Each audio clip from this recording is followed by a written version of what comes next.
Now I'm going to operate this controller to test the mechanic pump.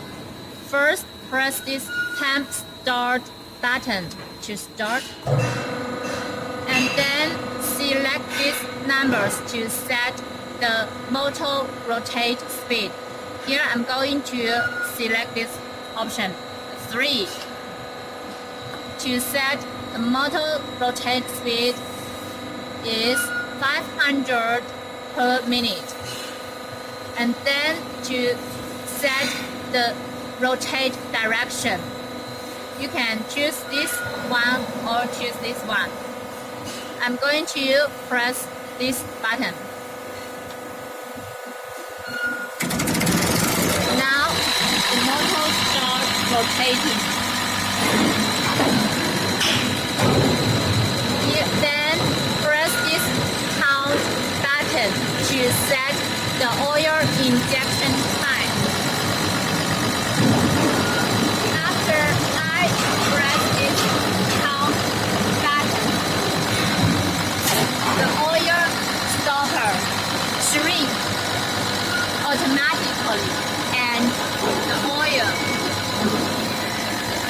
from this collector flow into this measuring cup. After 100 times of injection time, the oil stopper will automatically extend to prevent the oil flow into measuring cup.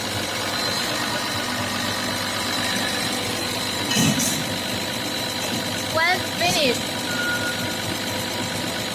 testing, press this stop button.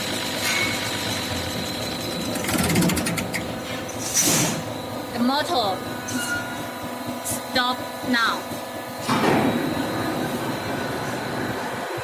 And next, I would like to show you manual adjustment mode. Okay. Select this L button and select the direction of rotate. You can choose this one or this one. Okay. I'm going to press this button to start the rotating. And here we come to this button to adjust its rotate speed.